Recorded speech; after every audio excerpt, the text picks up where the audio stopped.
Hi hello வணக்கம். இது உங்கள் சிவி ஜோன். ஸோ எப்படியோ வந்துட்டு நம்ம நினச்சது நடந்து போச்சு.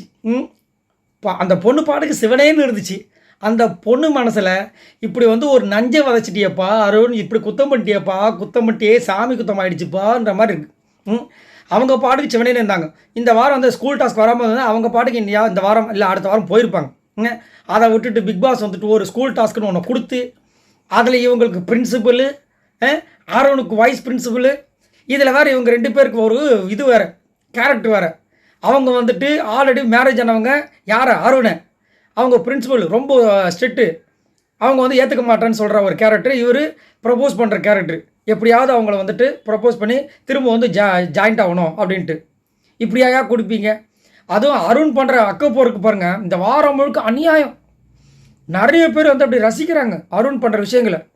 அப்புறம் இதனால தான் அர்ச்சனாவே கிடச்சிருக்கும் போல இருக்குது, அர்ச்சனாவுக்கு லவ் இப்படி வந்திருக்கும் போல இருக்குது அப்படின்ற மாதிரிலாம் பேசுகிறாங்க. அந்த அளவுக்கு பேசுகிறாரு மனுஷன்.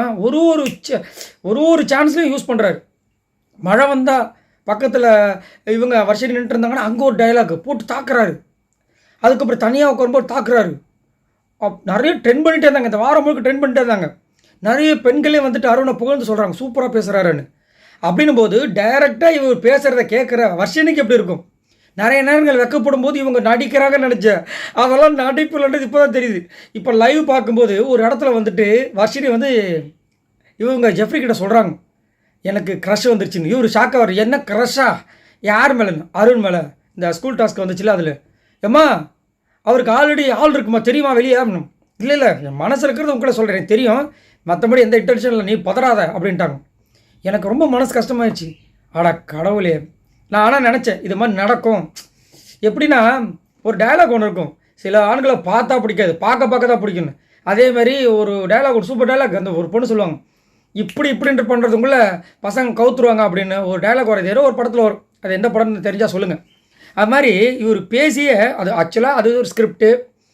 இது வந்துட்டு ஒரு வீக்லி டாஸ்க்கு எல்லாம் தெரிஞ்சும் அவங்களுக்கு வருது அப்படின்னா அந்த அளவுக்கு ஒரு பர்ஃபார்மன்ஸ் பண்ணியிருக்காரு. இப்போ வந்து முத்துக்குமரன் வந்துட்டு ஒரு இடத்துல எம்கேவா நான் பண்ணுறேன்னு சொன்னோன்னே ஆனந்துக்கு ஒரு டென்ஷன் ஆகிட்டு ஒரு மாதிரி ஆகிருப்பாங்க. கடைசியில் அந்த கேரக்டர் பயங்கரமாக வந்திருக்கும். அந்த மாதிரி இவர் என்னமோ கேரக்டரை வந்து ஜெயிச்சிட்டார். ஆனால் அவங்க வந்துட்டு மனசளவில் வந்து பாதிக்கப்பட்டு தோத்துட்டாங்க. அது பார்க்க கொஞ்சம் வருத்தமாக இருந்துச்சு. என்ன ஆக போகுதுன்னு தெரியல. ஏன்னா அவங்க 2 பேரும் ஆல்ரெடி வந்துட்டு கமிட்டடுன்ற விஷயங்கள் ஊர் உலகத்துக்கே தெரியும். அதுக்கப்புறம் இன்னொன்று பார்த்தீங்கன்னா, இன்றைக்கி யார் வந்து முதலாவதாக காப்பாற்றப்பட்டார்கள் அப்படின்ற ஒரு விஷயத்தை வந்து நிறைய பேர் கமெண்ட்ஸ் பண்ணி கேட்டுட்ருக்கீங்க.